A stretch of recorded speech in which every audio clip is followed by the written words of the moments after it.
韩国突发巨大空难。根据全球态势感知系统显示，一架韩国济州航空的波音737-800客机于12月29日北京时间3点30分在曼谷国际机场起飞，然后于北京时间7点58分，也就是坠机前的9分钟，飞抵韩国全罗南道雾安国际机场南侧，但随后就关闭了飞机的应答器，疑似遇到了一些问题。韩国时间上午9点07分，即北京时间8点07分，这架载有181名乘客与机组人员的波音737-800在跑道南端附近迫降。现场拍摄的视频显示，这架飞机降落时没有放下前后起落架，而是以机腹着地的方式在跑道上迫降。由于有告警装置，这应该不是机组忘记放起落架，而是一种选择。但由于降落地点过于靠近跑道南端，飞机一头撞上了跑道尽头的挡墙，随后发生了猛烈的碰撞，飞机瞬间爆炸，大量的碎片飞往四周。随后机体残骸燃起大火，升腾起了柱状的浓烟。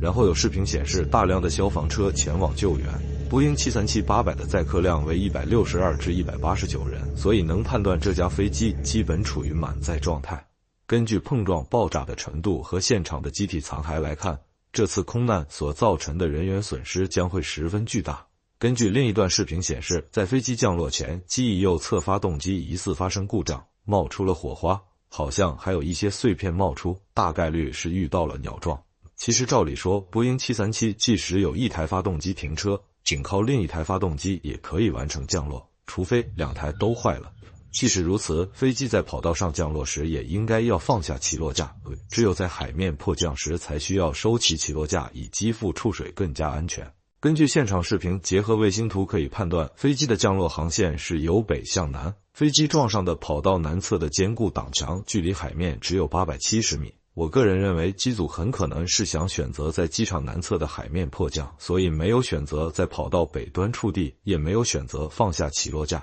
但在最后阶段，由于失去动力，高度不够，飞机还是摔在了跑道南端尽头，造成了这次悲剧的空难。